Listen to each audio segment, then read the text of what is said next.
Ministerio Jesucristo, Rey y Señor, con el licenciado José Arroyo.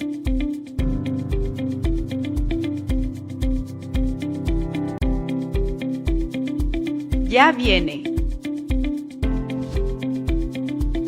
Ministerio Jesucristo, Rey y Señor, con el licenciado José Arroyo.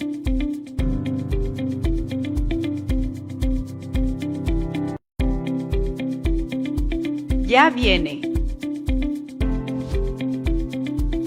Ministerio Jesucristo, Rey y Señor, con el licenciado José Arroyo.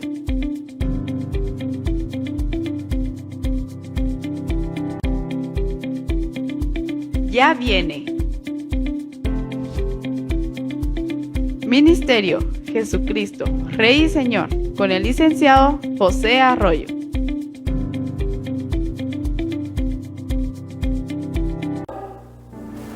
Muy buenas tardes, nuevamente estamos acá para estudiar la palabra de Dios en el Ministerio Jesucristo Rey y Señor. También estamos para comentar, para buscar la voluntad de Dios a través de su palabra y para comentar acerca del tema que hemos estado tratando, que son los profetas hebreos. Sin embargo, en los últimos capítulos del libro de Jueces hemos visto que ya no hay profetas prácticamente como podríamos llamarlos en funciones, ¿verdad? Si vemos que hay algunos actos proféticos. Estamos al final del libro de Jueces y recuerden que hay un personaje que es Micaía, que recuerden ustedes que estuvimos platicando la vez anterior acerca de lo que hace Micaía, que la madre de Micaía había perdido 1100 ciclos y resulta que su hijo los tenía. El hijo le confiesa a ella que él los tiene, ella lo bendice y ella destina de ese dinero 200 ciclos para hacer dos imágenes, una de talla y una de fundición, o sea, una en madera y otra, digamos, en bronce o en hierro, y ellos hacen prácticamente un altar supuestamente a Jehová, pero el problema es que estábamos hablando de que tal vez ignoraban ellos, no sabemos si ya estaba escrito el Pentateuco, ¿verdad? Porque supuestamente Moisés lo escribe y en el Pentateuco encontramos el Decálogo, que ustedes saben que es la ley de los 10 mandamientos. Ese es el pacto que hace Dios con Moisés, ¿verdad? El pacto de la ley, porque el pacto que hace con Abraham, recuerden que es el de la circuncisión. El que hace con Moisés es el pacto de la ley. Y luego, pues está el nuevo pacto, ¿verdad? Que ya es en Jesucristo. Pero el punto es que en este caso los hebreos tienen definidas las tribus que obviamente tienen su territorio, pero estuvimos platicando acerca de que el libro de Jueces nos da acá unos datos interesantes, como son la invasión, por así decirlo, que hace la tribu de Dan hacia la tribu de Benjamín, ¿verdad? Y que toman territorio o algunas aldeas, las toma los soldados o los hombres de Dan por la fuerza, ¿verdad? Entonces tienen que matar a los habitantes y se quedan con esas tierras. Además, en Efraín es donde se da este fenómeno de Micaía, ¿verdad? Que él levanta las imágenes y además dice que agrega unos terafines que estábamos hablando en la clase anterior, que los terafines son ídolos. Recuerden, por ejemplo, que eso también es histórico porque eso sucedió con el suegro de Jacob, ¿verdad? Cuando Jacob decide dejar a su suegro, toma a sus 4 esposas, que ustedes recuerdan que son Raquel y Lea, o Lea y Raquel, ¿verdad? En el orden en el que se casó él con ellas, porque él trabajó 7 años por Raquel, pero el suegro le da a Lea, después trabaja otros 7 años, le da a Raquel, y así es como comienza Jacob a engendrar hijos, y de estas dos mujeres, más las dos siervas de estas dos mujeres, nacen los 12 patriarcas, ¿verdad? O sea, los 12 patriarcas nacen de la poligamia. Entonces, seguramente a través de la historia, Dios se dio cuenta que el hombre es por naturaleza polígamo, ¿verdad? O sea, el hombre por naturaleza es pecador y el hombre sexualmente es insaciable. Ustedes saben que esto lo demuestra Salomón, porque no le bastaron 12 esposas o 30 esposas o 50 esposas, sino que él tenía 700 esposas. O sea, no tiene límite. El hombre no tiene límite en su ambición. Cuando ya tiene 1 millón quiere 10 millones, cuando tiene 10 millones quiere 100. Ya ven que actualmente existen multibillonarios, ¿verdad? Personas que tienen 2,000 millones, 3,000 millones y más. Entonces, esto por supuesto que solo personajes como los dueños de las grandes petroleras de Dubái y lugares así, ¿verdad? Los Emiratos Árabes y estos grandes personajes. Pero en este punto de la historia en el que estamos acá con Efraín, sucede que Micaía, además de levantar las imágenes, además de tener las imágenes, dice que consagra él mismo. No sabemos bajo qué autoridad o por cuál autoridad él decide consagrar a uno de sus hijos como sacerdote. Si él era de la tribu de Efraín, el hijo obviamente también era de la tribu de Efraín, y los de Efraín no podían ser sacerdotes, porque los hebreos sabían que solo de la tribu de Leví podían ser sacerdotes, ¿verdad? Entonces aparece un levita que está buscando trabajo, por así decirlo, ¿verdad? Y entonces Micaía lo nombra como sacerdote porque este sí era levita, y lo contrata. Y estuvimos platicando en la clase anterior acerca de que aquí se da ya en la antigüedad, se da la contratación, por así decirlo, de un sacerdote.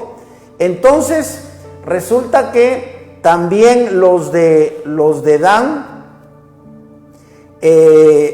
llegan a la tribu de Benjamín, y resulta que nos quedamos en el pasaje donde los benjamitas toman a una concubina que es de la tribu que es de un levita, pero es un levita que viene de la tribu de Judá. Esto lo encontramos en el capítulo 19 y vamos a entrar inmediatamente ya en el tema, que es el capítulo 20. Solo debo recordarles que los benjamitas rodean la casa de donde está el levita. Recuerden que el levita ha llegado allí a la región de Benjamín y no tiene dónde quedar a dormirse. No tiene posada u hotel, no hay ningún mesón, no hay ninguna casa que lo albergue, y aparece un anciano que le pregunta, ¿verdad?, que qué es lo que hace ahí. Entonces el benjamita le dice que tiene que pasar la noche en la calle porque no hay quien le dé posada, pero que él tiene alimento para él y para su esposa, ¿verdad?, que es su concubina, y también para sus animales, y hasta tiene un criado. Y resulta que este anciano le da posada en su casa. Y recuerden que la escritura dice que los benjamitas rodean la casa del anciano y le exigen que le saque al levita. Entonces el anciano, para evitar que suceda este atropello, ¿verdad?, en contra del levita, porque parece que ellos tenían como parte de su cultura el ser hospedadores, y al hospedar ellos a alguien en su casa, ellos se hacían responsables de la vida de esta persona. Recuerden que eso mismo pasó en la casa de Lot.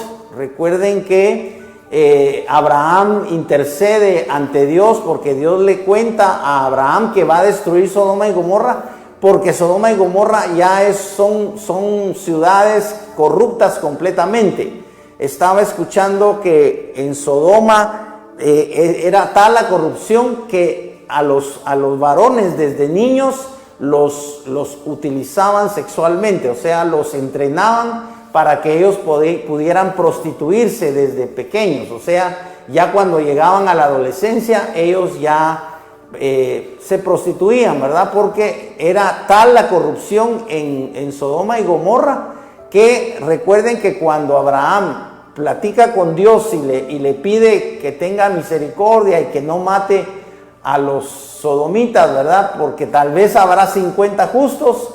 Y entonces recuerden que que Abraham trata como de negociar con Dios y le dice, bueno, tal vez hay 45 y tal vez hay 40, tal vez hay 30, y resulta que no había ni 5. O sea, porque Dios le dice, está bien, voy a perdonar a los 50, después le dice, está bien, voy a perdonar a la ciudad por los 45, y así le va bajando a Abraham la cuota hasta que no encuentra ni 5 justos. El único justo que había allí en Sodoma era Lot.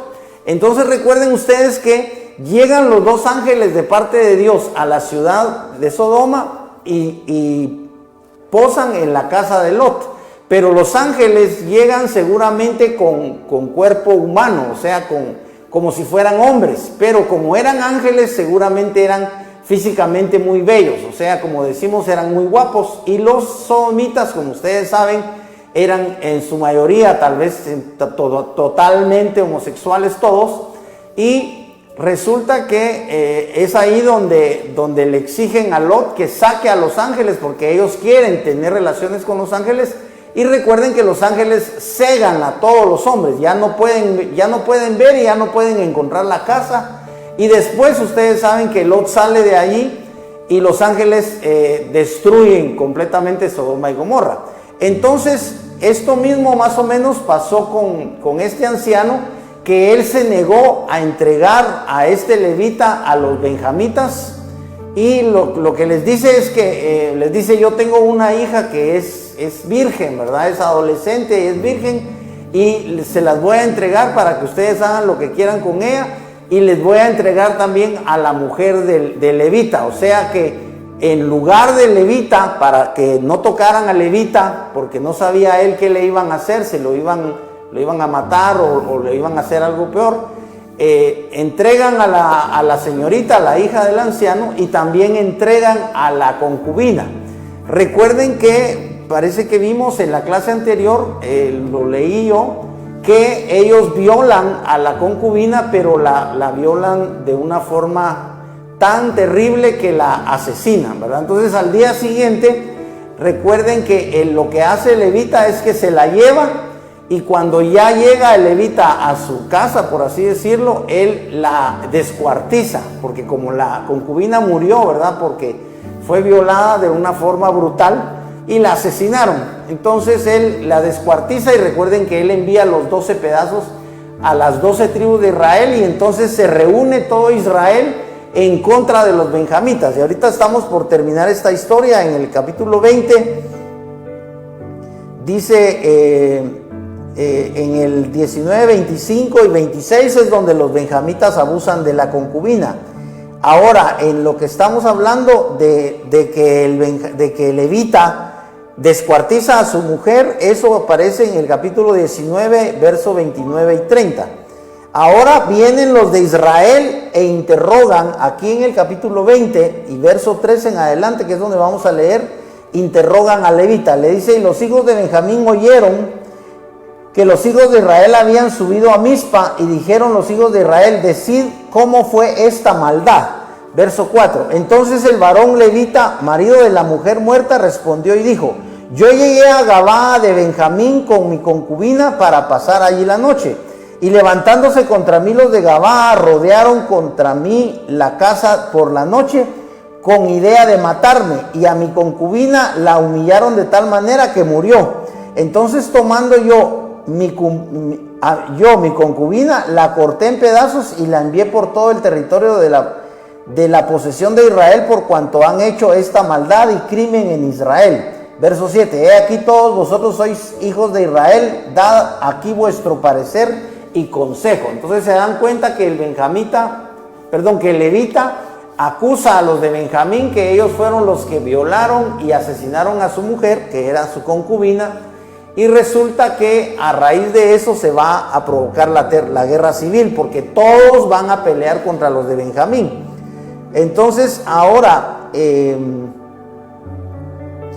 dice, los de Israel deciden vengar contra Gabá la muerte de la concubina. Nos pasamos al verso 11 siempre de ese capítulo 20 y dice: tomaremos 10 hombres de cada 100 por todas las tribus de Israel y 100 por cada 1000 y 1000 por cada 10,000 que lleven víveres para el pueblo, para que yendo a Gabá de Benjamín le hagan conforme a toda la abominación que ha cometido en Israel. O sea, están hablando de vengarse, ¿verdad?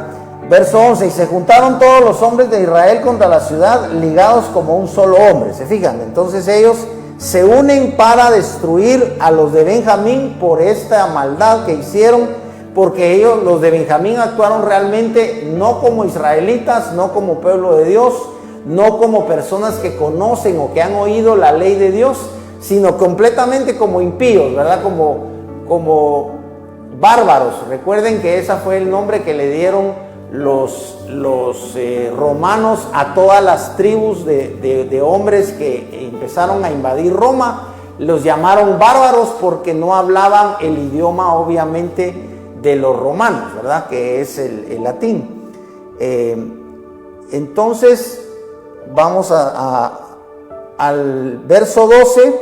Dice: los de Benjamín se niegan a entregar a los asesinos de la concubina. Esto fue una mala decisión. O sea, los benjamitas debieron entregar a los asesinos, a los que violaron a la concubina, debieron entregarlas, pero no quisieron entregarlo. Esto aparece desde el verso 12. Y las tribus de Israel enviaron varones por toda la tribu de Benjamín diciendo: ¿qué maldad es esta que ha sido hecha entre vosotros? Verso 13. Entregad pues ahora a aquellos hombres perversos que están en Gabá, para que los matemos y quitemos el mal de Israel. Mas los de Benjamín no quisieron oír la voz de sus hermanos, los hijos de Israel. ¿Por qué? Porque recuerden ustedes que la ley era contundente. Cuando ustedes leen cómo eran las leyes en el Pentateuco, se dan cuenta que las leyes eran muy estrictas. De allí ustedes saben que viene la ley del talión, que es ojo por ojo y diente por diente.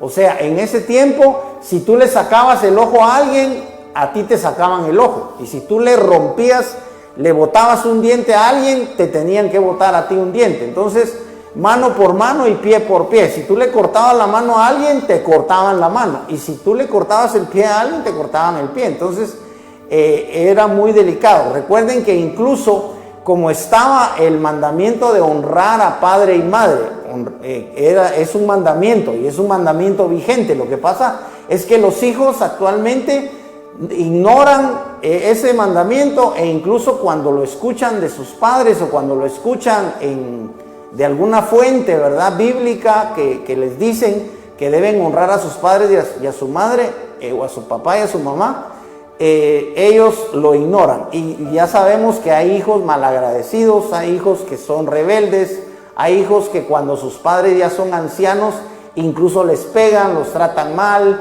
y a veces están viviendo de la pensión, por ejemplo, de los beneficios de su papá, y sin embargo ellos se quedan con todo el dinero y ellos lo administran, ¿verdad? Pero básicamente ellos se apropian de todo, de la casa, y ellos son dueños de todo, del dinero, y ellos deciden qué le dan de comer a su papá, si lo atienden o no lo atienden. Por supuesto hay hijos buenos, ¿verdad? Hay hijos que sí aman a sus padres, que trabajan y le comparten a sus padres de su sueldo, incluso si es necesario alguna operación y no hay dinero, ellos prestan dinero, y por supuesto hay hijos buenos, ¿verdad? Pero aquí estamos en una actitud negativa de los de Benjamín en relación a que no quisieron entregar a estos asesinos y violadores, ¿verdad? Entonces no cabe duda que la violación era castigada con la muerte, porque ellos les están diciendo a los benjamitas: entréguennos a los violadores porque vamos a matarlos, ¿verdad? O sea, ellos no van a platicar con ellos, no los van a sentenciar a 10 años de cárcel, los van a matar. Entonces, pero los benjamitas no quisieron. Llega hasta el verso 28, dice, verso 18: luego se levantaron los de Israel y subieron a la casa de Dios y consultaron a Dios diciendo: ¿quién subirá de nosotros el primero en la guerra contra los hijos de Benjamín? Y Jehová respondió: Judá será el primero. Porque recuerden que el levita venía de la tribu de Judá, pero era levita, o sea, ellos tenían El problema, ustedes saben que los levitas no tenían territorio, entonces este levita habitaba en la tribu de Leví, de Judá. Ahora, lo interesante aquí es que dice que consultan a Dios, pero no sabemos, obviamente lo consultan a través de un sacerdote. En este sentido, este sacerdote anónimo es profeta porque está haciendo una función profética. Así que vemos que acá, y a pesar de todo, a pesar del desorden político, por así decirlo, que había, ¿verdad? A pesar de que no había un rey físico, un rey humano, de todas formas, ellos tenían todavía a los sacerdotes, y no cabe duda que los sacerdotes cumplían con la función profética, porque están consultando a Dios. Ahí dice claramente, dice, luego se levantaron los de Israel y subieron a la casa de Dios y consultaron a Dios. Entonces, se supone que allí hay una casa de Dios, ¿verdad? Pero sabemos que esto es anterior a la construcción del templo de Salomón. Y recuerden que antes de Salomón no había realmente templo. Así que la casa de Dios en ese entonces seguramente era una tienda, era el tabernáculo que recuerden que edificó Moisés. O sea, en este tiempo no había templo, porque el primer templo fue el de Salomón. Y estamos hablando acá de 350 años, un rango de 350 años antes del año 1000. Recuerden que más o menos en el año 1000 es donde aparece Saúl, David y Salomón. Salomón ya aparece en el 900, digamos en la segunda mitad del 900, ¿verdad? Entonces, estamos muy lejos de que haya templo. Sin embargo, ellos hablan de la casa de Jehová. Entonces, ¿cuál sería la casa de Jehová? No cabe duda que tendría que ser una tienda donde estaría teóricamente el arca del pacto, porque recuerden ustedes que ellos trajeron el arca del pacto la construyeron en el desierto. Recuerden que la construyeron en el desierto de Sinaí después de salir de Egipto, y esto ya saben ustedes que ocurre como 1500 años antes de Cristo, ¿verdad? En la época de Moisés. Entonces estamos hablando de que es probable que ellos todavía tuvieran el arca del pacto, ¿verdad? De hecho, ustedes saben que en el libro de Samuel, que es posterior, ¿verdad? Porque Samuel es de la época del rey David, él es el que nombra al rey Saúl. Desde esta época dice que estaba el arca del pacto presente, ¿verdad? Ustedes cuando estudian la escritura se dan cuenta que el arca del pacto estaba todavía. Así que incluso Salomón coloca el arca del pacto dentro del templo. El arca se pierde después, ¿verdad? Porque ustedes saben que culturas posteriores como los babilónicos destruyen ¿cómo se dice? Hacen un saqueo y se roban todo lo que hay en el templo de Salomón. Pero aquí estamos viendo que ellos están tratando de hacer justicia respecto de esto. Entonces dice que consultaron a Jehová y Jehová les dijo, y Jehová respondió, Judá será el primero. O sea, aquí aparentemente Dios está de acuerdo en que se juzgue ese pecado. Recuerden que Dios es un Dios, Jehová de los ejércitos. Dios es un Dios, una de las características que presenta acá el Antiguo Testamento, ¿verdad? La Tanaj, que es el hebreo, ¿verdad?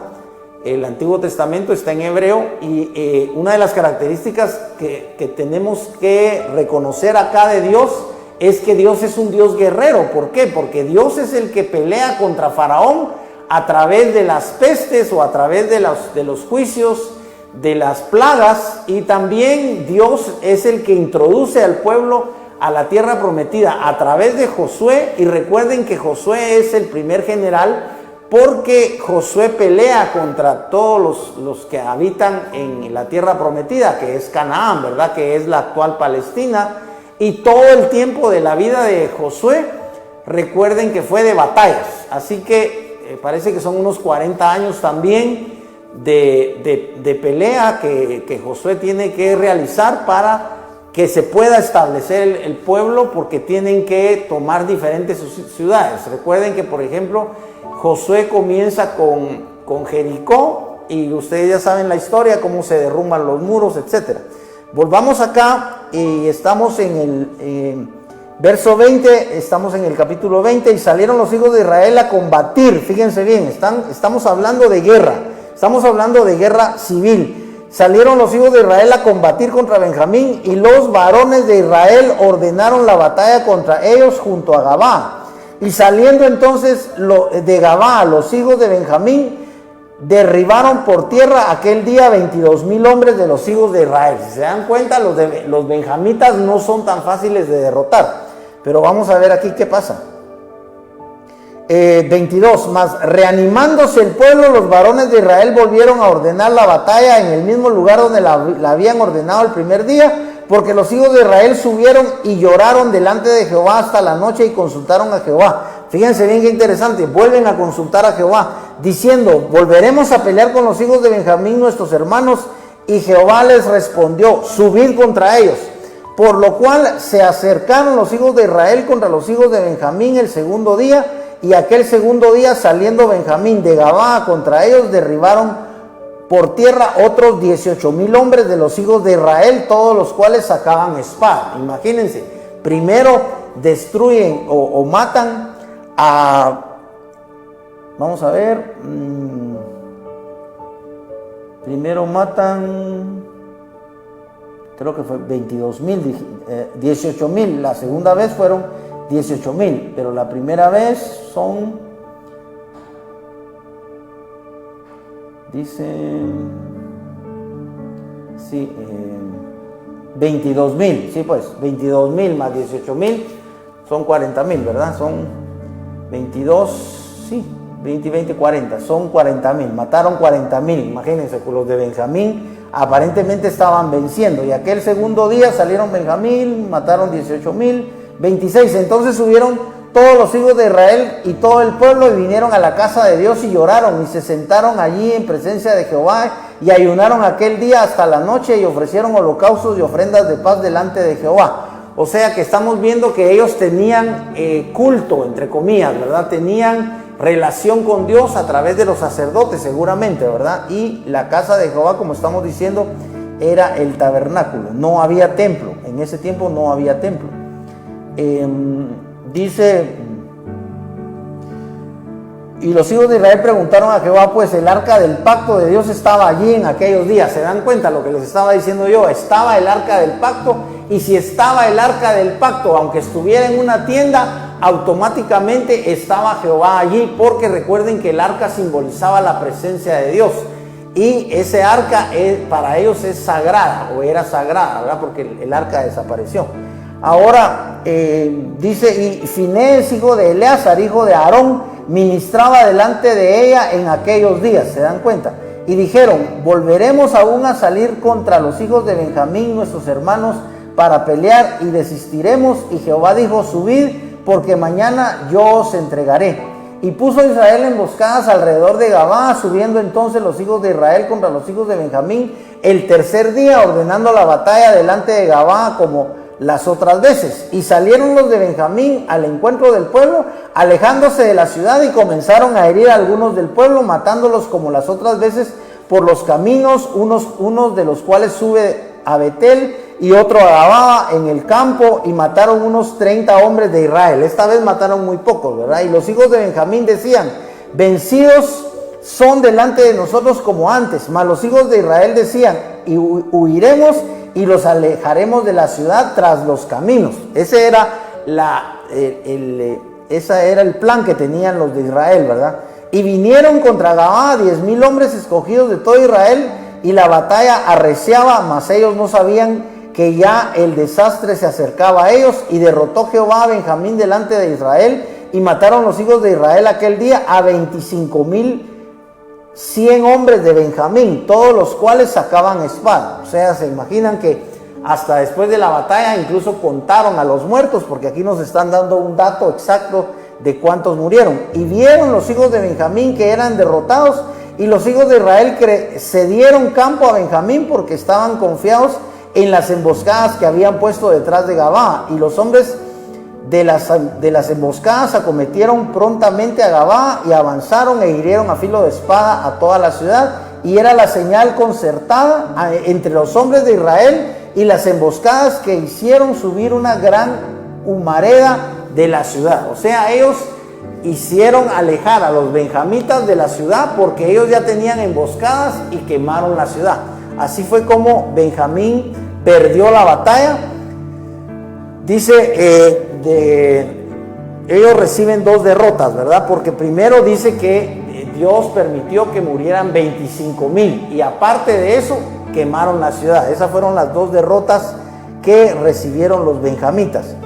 Ya vamos a terminar acá el libro de Jueces.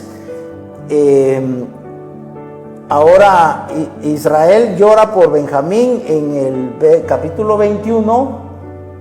Es interesante porque aquí pareciera como que los de Israel se apiadan de los de Benjamín. En el verso 2 dice: y vino el pueblo a la casa de Dios y se estuvieron ahí hasta la noche en presencia de Dios, y alzando su voz hicieron gran llanto y dijeron, verso 3, estamos en el capítulo 21, oh Jehová Dios de Israel, ¿por qué ha sucedido esto en Israel, que falte hoy de Israel una tribu? Porque prácticamente los de Israel habían borrado casi de la faz de la tierra a los benjamitas por la maldad de estos hombres que violaron a la concubina de Levita y no quisieron reconocer el pecado. O sea, ellos debieron dar a los violadores para que los mataran, pero la escritura no dice las razones por las cuales ellos se negaron, y ya vemos que terminaron con la tribu de Benjamín, casi terminaron con la tribu de Benjamín. Ahora vean ustedes la solución que dan, porque los de Israel no querían quedarse sin una tribu, y estamos viendo que aquí por la guerra civil prácticamente desapareció la tribu de Benjamín. Entonces en el verso 4, y al día siguiente el pueblo se levantó de mañana y ofrecieron allí, y edificaron allí altar y ofrecieron holocaustos y ofrendas de paz. Se dan cuenta que ellos mantienen en ese sentido el culto, ¿verdad? Recuerden que el culto en esa época, en toda la vida del Antiguo Testamento, el culto no tiene nada que ver con el culto moderno. Por supuesto, el culto moderno es el servicio cristiano. Por supuesto, el servicio cristiano es en honor a Cristo, es en virtud de que todos creemos en Cristo. El culto cristiano es en honor a Dios, pero ya sabemos que difiere completamente del culto, ya saben que se dice veterotestamentario, ¿verdad? Del Antiguo Testamento, porque ya saben que el culto moderno, en el culto moderno toda la gente está adentro. En el culto antiguo nadie estaba adentro, solo el tabernáculo es el lugar sagrado y en el tabernáculo no hay nadie. Los únicos que están adentro del tabernáculo son los sacerdotes y los levitas que sirven en el tabernáculo. Y recuerden que el culto del Antiguo Testamento es para ofrecer ofrendas y holocaustos. Recuerden que las ofrendas no son económicas, por eso es muy importante entender que la ofrenda moderna no tiene nada que ver con la ofrenda antigua. Antiguamente no llegaba la gente con el sacerdote o con el levita y le decía, mira, aquí te traigo mi ofrenda, te doy 100 quetzales de ofrenda o $1,000 de ofrenda, o te ofrendo mi carro, o aquí te ofrendo mi cadena de oro. Eso es moderno, hermanos. La ofrenda moderna, recuerden ustedes que ha pasado por un proceso muy largo. Inclusive debemos reconocer que la ofrenda moderna tiene que ver, porque hay muchas cosas que tienen que ver con la Iglesia Católica. Ustedes saben que realmente Lutero era un monje, Lutero era un padre, Lutero era un religioso católico, y Lutero es el que emprende la protesta, por así decirlo. Por eso se les llamó originalmente protestantes, porque Lutero protesta, pero Lutero no protesta contra la misa. Lutero no protesta contra la hostia y él no protesta nada contra la misa. Lutero protesta contra el desorden del Papa, de la soberbia del Papa, de nombrarse el Papa en primer lugar la cabeza de la iglesia, cuando la Biblia dice que la cabeza es Cristo. Esos fueron los temas que Lutero abordó. Lutero para nada contradijo por así decirlo, la misa. Ustedes saben que la misa es el culto, entre comillas, es la liturgia católica. Entonces, tanto es así que si ustedes se dan cuenta y analizan cómo es en la liturgia católica la Santa Cena, ¿verdad? Ustedes se dan cuenta que no es casualidad que en la iglesia evangélica se dé la Santa Cena parecida a la de la misa. ¿Por qué? Porque en ambos casos es simbólico. En la iglesia católica se da una hostia que está mojada en vino. Y ustedes saben que la hostia está hecha de harina que no tiene levadura. Por eso la hostia es así. Pero ya saben cómo es una hostia. Yo no les tengo que explicar todo eso, ¿verdad? Y ustedes también saben que en la iglesia evangélica lo que se da es un pedacito de pan, que puede ser incluso pan que tenga levadura, porque en la iglesia evangélica no se guarda ese detalle de que debe darse pan sin levadura. En la iglesia evangélica se da un pedacito de francés, se da un pedacito de galleta, se da un pedacito incluso de pan de molde, no importa, porque es simbólico. Entonces ustedes se dan cuenta, en ninguno de los dos casos la Santa Cena es como fue la Santa Cena. ¿Cómo fue la Santa Cena de Cristo? La Santa Cena de Cristo no fue simbólica. Ellos comieron una cena, como cuando nosotros nos sentamos a comer frijoles y huevos, y si hay carne en la cena, comemos carne, ¿verdad? Ellos cenaron.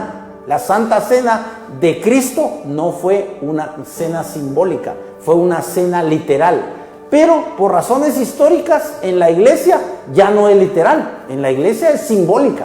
Entonces, si se dan cuenta, ustedes hay cosas que son semejantes entre la iglesia católica y la iglesia evangélica porque son instituciones. Ese es un tema muy largo y no es el tema que estamos tratando, pero ustedes deben meditar entre qué cosas son parecidas entre la iglesia evangélica y entre la iglesia católica. Hasta solo a manera de ejemplo, yo recuerdo, no puedo decir el nombre de este pastor, ¿verdad? Porque incluso es miembro de los pastores de ASPA, pero él en una ocasión, hace años, hizo un culto en el que estaba el féretro del hermano que murió un hermano que en ese tiempo estaban asesinando recuerdan ustedes, los mareros asesinaban a los pilotos de tuk-tuk, que les llaman tuk-tukeros, ¿verdad? Pero son pilotos. Mataron al hermano y el pastor, que me reservo su nombre, hizo un culto, como lo llaman en la iglesia católica, de cuerpo presente. O sea, en el templo evangélico, en la iglesia cristiana, adentro estaba el cadáver del hermano, y esto es una costumbre católica. Entonces, es solamente un ejemplo en relación a que hay cosas que a veces se hacen en la iglesia evangélica que la gente como que ignora que también se hacen en la iglesia católica, y sin embargo algunos critican duramente a la iglesia católica. Por supuesto, hay cosas que en la iglesia católica están mal, ¿verdad? Porque hay teologías o hay doctrinas como lo que estábamos hablando la vez anterior. Recuerden que en la clase anterior hablamos acerca de la infalibilidad del Papa, que ellos decidieron que el Papa es infalible y ellos lo tienen que creer a pie juntillas, y nosotros no creemos en eso. Nosotros no aceptamos que ni el Papa, ni el apóstol, ni el superapóstol que pueda existir en Guatemala o en cualquier país del mundo, ni Dante Gebel, ni Cash Luna, ni Jorge López, ni ningún apóstol es infalible. Todos los hombres somos pecadores, hermanos, y todos los hombres fallamos.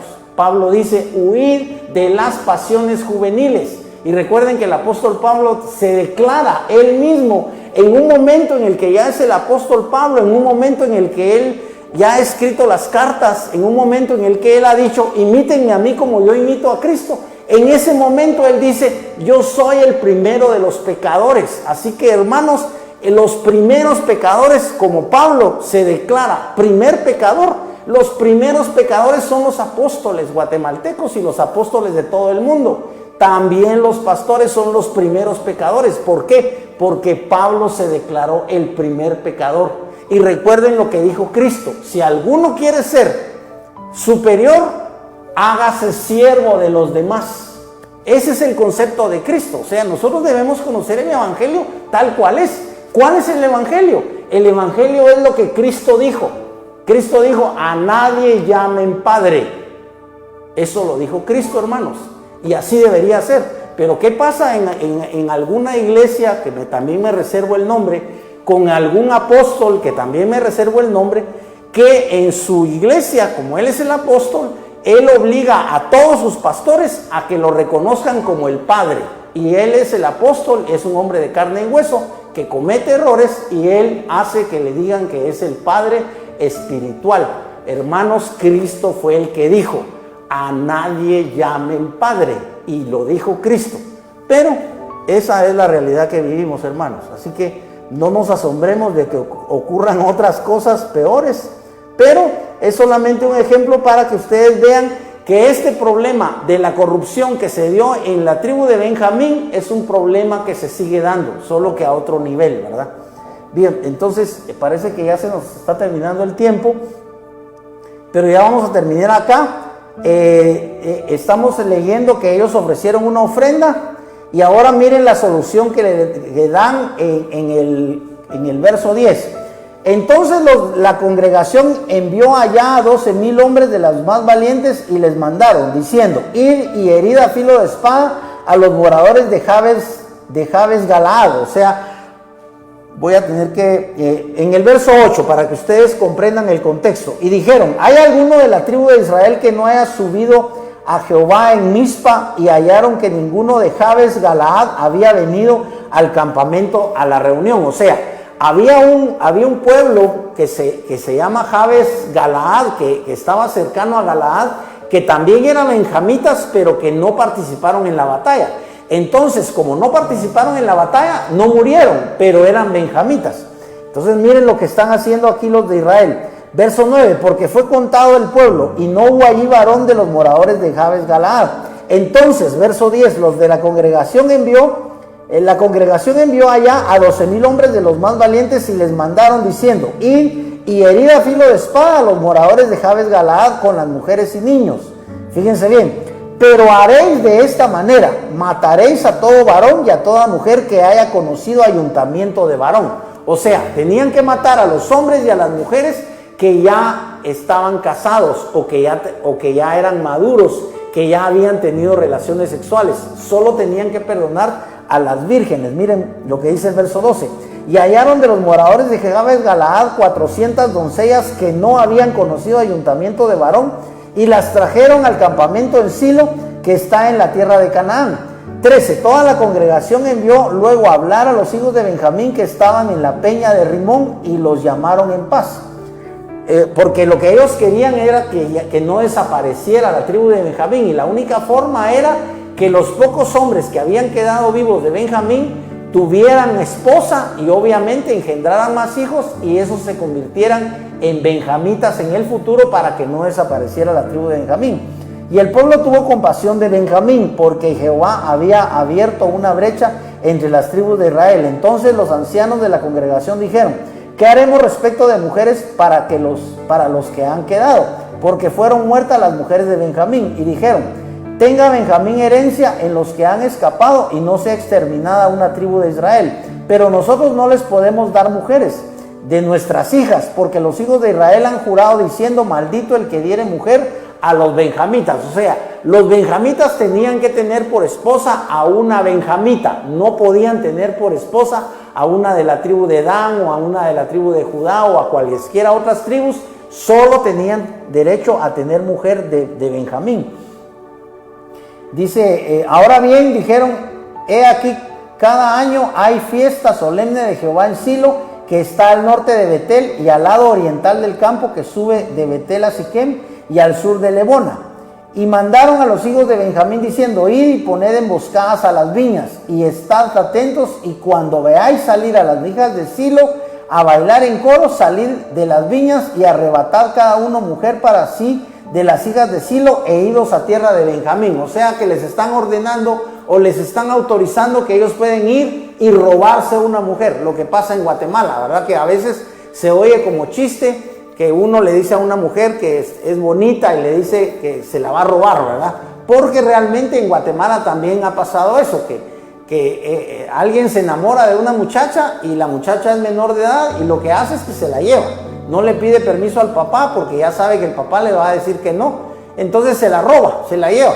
Después ya arreglan el problema entre los suegros y los padres de la pareja, pero eso pasa también en Guatemala, se roban a las mujeres. Dice, y si vinieron los padres de ellas o sus hermanos a demandároslas, vosotros les diréis, hacednos la merced de concedérnoslas, pues que nosotros en la guerra no tomamos mujer para todos, además no sois vosotros los que se las disteis para que ahora seáis culpados.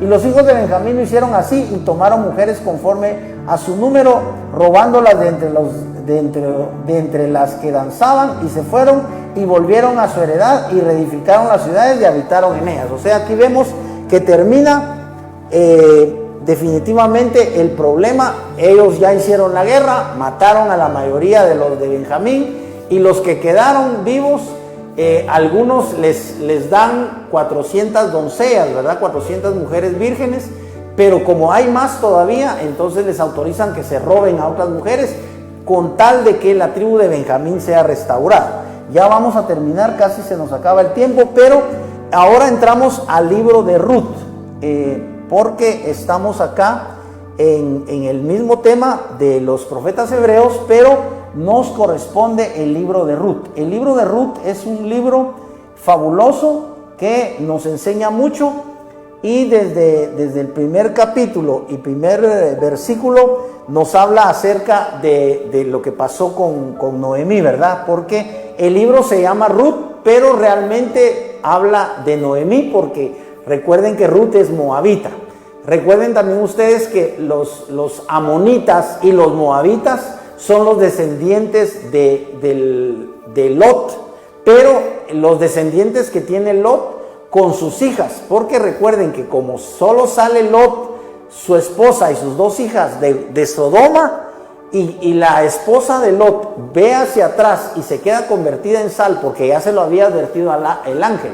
El ángel les había dicho, caminen y no vuelvan a ver atrás, porque no deben volver a ver atrás. Si vuelven a ver atrás se van a convertir en estatuas de sal. Y la esposa de Lot, porque tenía su corazón en Sodoma, ella volvió a ver y se convierte en estatua de sal. Entonces solo queda Lot y las dos hijas. Pero recuerden que ellos, como fue destruida Sodoma y Gomorra, las hijas, como son adolescentes, son ignorantes y piensan que toda la tierra fue destruida. Y entonces, como ellas tenían muy en su cultura el fenómeno de la descendencia, ellas dicen que emborrachan a su papá. No dice cómo hacen para tener vino, no dice si ya lo llevaban, tal vez lo llevaban, pero el caso es que emborrachan a su papá y el papá tiene relaciones con la primera. A la siguiente noche vuelven a emborrachar al papá y el papá vuelve a tener relaciones con la segunda, y así es como quedan embarazadas las hijas de Lot. O sea, estas son hijas de un incesto. ¿Se pueden ustedes imaginar que los grandes patriarcas como Lot cometen incesto? El mismo Abraham, recuerden que mintió porque no le quiso decir la verdad al faraón. Le dijo que su esposa no era su esposa, sino que era su hermana. Y era en parte cierto, porque la esposa de Abraham era su hermanastra, pero sí era su esposa, y Abraham no le quiso decir la verdad. Y a raíz de eso, como Sara era tan hermosa, dice que el faraón la codició y se la llevó como mujer, e iba a dormir con ella cuando tuvo un sueño donde Dios le dijo que no tocara a Sara porque era mujer casada, y si la tocaba iba a morir. Entonces el faraón se asustó porque Dios le habló. Y eso fue culpa de Abraham, porque Abraham no le fue honesto. Abraham debió decirle, ella es mi hermanastra, pero también es mi esposa. Y sin embargo, estamos viendo que prácticamente los patriarcas hermanos eran como los hombres comunes y corrientes. Por supuesto, Abraham es el padre de la fe. Por supuesto, Moisés es el gran caudillo. Recuerden que Moisés, por ejemplo, el Señor le dijo, háblale a la peña. El Señor ya le había dicho a Moisés en una ocasión que le pegara a la peña, pero en esta ocasión le dijo, háblale a la peña, porque la peña simbolizaba a Cristo. Y entonces recuerden que en ese momento Moisés estaba molesto porque el pueblo lo molestaba mucho por el problema del agua, de la comida, y que se pueden imaginar ustedes un problema de liderar a 1 millón de personas o 1,5 millones de personas ha de ser un problema terrible, ¿verdad? Entonces, Moisés estaba tan molesto que en lugar de hablarle a la peña para que brotara el agua, la golpeó 2 veces y eso le molestó a Dios. Por eso es muy importante que ustedes conozcan la Escritura. Ustedes deben conocer la Escritura, hermanos. Debemos conocer toda la Escritura. Recuerden que el gran pecado de Israel es que desecharon a Cristo. No creyeron que Cristo era quien Cristo es. Y ese es el gran pecado de Israel. Y por ese pecado, recuerden que después el apóstol Pablo dice que no es israelita el que lo es en la carne. O sea, no es israelita el que se hace la circuncisión y el que guarda todos los mandamientos y el que se viste como judío. Ustedes saben que actualmente los judíos se visten como dice que ese vestuario que tienen los judíos ortodoxos, que se visten de negro, que usan un gran sombrero grueso. Ustedes han visto no sé, en videos, en la televisión, que usan su cabello, lo usan largo, pero hacen canelones acá. Entonces, dice que ese vestuario no es ni siquiera el vestuario original de los judíos, ni siquiera de hace 2000 años. O sea, los judíos de hace 2000 años no se vestían así. Ese vestuario es de los judíos del siglo XIX. Entonces, los que actualmente se convierten al judaísmo, por ejemplo, que son cristianos y se convierten al judaísmo, resulta que también se quieren vestir así y se cambian el nombre, y ustedes ya saben que ellos se llaman a sí mismos cristianos mesiánicos, porque son cristianos, pero ellos siguen creyendo en las fiestas de Israel y ellos siguen creyendo en que hay que hacerse israelita, o sea, y solo se puede ser israelita haciéndose, ¿cómo se dice? Que son judíos, se me fue la palabra. El caso es que tú te puedes convertir voluntariamente en un israelita prosélito, o sea, tú puedes ser un prosélito, un israelita que solamente decide, aunque seas de latinoamericano, ¿verdad? Ya sabemos que toda Latinoamérica no tiene nada que ver con la cultura de los judíos que ahora viven en Palestina, que viven en Jerusalén, que viven en lo que ahora es la nación de Israel. Culturalmente hay un océano de diferencia, de separación entre Israel, ¿verdad? Que es Palestina, y Latinoamérica. Sin embargo, guatemaltecos y de muchas naciones latinoamericanas se convierten al judaísmo y se vuelven judíos. Pero esto es externo. Pablo dice que el verdadero judío es el que es circuncidado en el corazón. Así que si tú quieres ser un verdadero judío, lee la epístola a los Romanos y ahí te vas a dar cuenta cómo te dice Pablo que debes ser judío cuando haces la circuncisión del corazón, y dice claramente que esa circuncisión no se hace en la carne, sino que se hace en el espíritu. Esa circuncisión, hermanos, la hace Dios.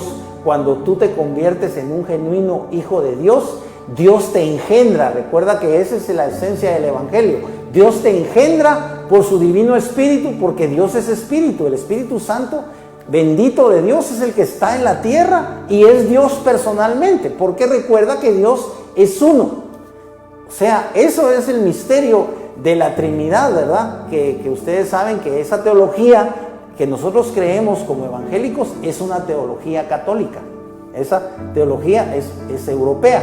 Sin embargo, es acertada. ¿Por qué? Porque Dios se manifestó en forma de Padre, en la forma de Dios el Padre, se manifiesta en la forma de Dios el Hijo hace 2000 años, de carne y hueso, que ustedes saben que murió en la cruz, y se manifiesta en este tiempo porque Cristo lo dejó, es el divino consolador. Imagínense ustedes, Él dijo, enviaré el consolador, porque el Espíritu Santo está en la tierra ahora como Dios y como realmente Él sí es el representante de Cristo, porque recuerden que también los católicos tienen esa doctrina que es falsa, que el Papa se autonombra el representante de Cristo, porque eso es lo que significa vicario. El Papa no es el vicario de Cristo, hermanos. tampoco ningún apóstol. No hay ningún apóstol en Guatemala, ni en los Estados Unidos, ni en Europa, ni en la China, ni en Rusia, ni en la potencia que ustedes quieran. No hay ningún ser humano que sea el representante de Cristo en la tierra. El representante de Cristo es el Espíritu Santo. Él es Cristo y Él es Dios el Padre, porque Dios es uno. Ese es el misterio. Dios es uno. La Escritura es clara cuando le dice al pueblo de Israel: oye Israel, Jehová tu Dios uno es, y a Él solo honrarás, y a Él solo adorarás, y a Él solo servirás. Desafortunadamente se nos ha ido el tiempo, pero ya vamos a entrar, si Dios lo permite, en la próxima clase al libro de Ruth. Ya no nos dio tiempo, pero ya terminamos, gracias a Dios, el libro de Jueces. Ahora vamos a dar gracias a Dios por este tiempo. Padre, te bendecimos en el nombre de Jesús, porque tú nos permites investigar en tu palabra, tú nos permites leer tu palabra para aquellos hermanos o televidentes que no conocían el contenido del libro de Jueces. Padre, yo sé que hay muchos que han leído todos los libros de la Biblia, pero también hay muchos, Señor, que ignoran lo que dice tu palabra, y estos programas son para que ellos conozcan el contenido de tu palabra y también para que ellos puedan meditar. Señor, el objetivo de este ministerio es que los televidentes puedan cuestionar, puedan hacer preguntas, puedan indagar, Señor, puedan, como dice tu palabra, inquirir, puedan buscar, Señor, en tu escritura qué es lo que tú estás tratando de decir, qué es lo que hizo el pueblo de Israel en este caso, qué fue la maldad que hicieron los de Benjamín y cuál fue la reacción que tuvo todo el pueblo de Israel ante esta maldad, que casi terminaron con los benjamitas. Padre, en el nombre de Jesús, oramos para que los televidentes puedan ser bendecidos con estos programas. Señor, sobre todo oramos para que la unción de tu Espíritu Santo, la presencia de tu Espíritu Santo, el aceite divino de tu Espíritu Santo venga, Señor, sobre nosotros, los que humildemente tratamos de servirte y tratamos de explicar tu palabra, pero sabemos que tu palabra es muy profunda y sabemos que tu palabra contiene revelaciones y contiene mensajes que solamente tú puedes revelar y solamente tú puedes llevar a los televidentes. Padre, oramos en el nombre de Jesús para que sea tu Espíritu Santo, el divino Maestro, que nos enseñe, Señor, porque nosotros somos ignorantes y nosotros nunca podemos pretender saber tanto, Señor, como para conocer plenamente tu palabra, Padre, pero tu Espíritu Santo es el divino Maestro y oramos para que sea Él el que nos dé entendimiento y el que dé entendimiento a mis hermanos ahí en su casa, el que dé entendimiento, Señor, a los televidentes ahí en su hogar. Padre, en el nombre de Jesús, oramos también para que sea revelada la persona de Jesucristo, para que aquellos que aún no son salvos puedan abrir su corazón a Cristo en esta tarde y que puedan entregar a Cristo, puedan rendirse a Cristo, puedan entregar a Cristo incluso sus sueños, incluso sus enfermedades, incluso su corazón, si está roto, si está dañado, si está golpeado. Padre, en el nombre de Jesús oramos para que tú puedas sanar por medio de tu dedo divino, Señor, el corazón de mis hermanos. Señor, también oramos para que tu dedo divino sea puesto sobre la cabeza, sobre el cerebro, sobre la mente de mis hermanos, aquellos que están confundidos, Señor, aquellos que no saben realmente cuál es tu voluntad. Revélales que tu voluntad es que se entreguen, que se rindan, que abran su corazón a Jesucristo y que solamente Cristo puede llevarlos a ti. Padre, en el nombre de Jesús oramos para que haya salvación y para que haya sanidad, Señor, en los cuerpos de mis hermanos ahí en su casa. Padre, te agradecemos profundamente por tu palabra, en el nombre poderoso de Jesús. Amén y amén.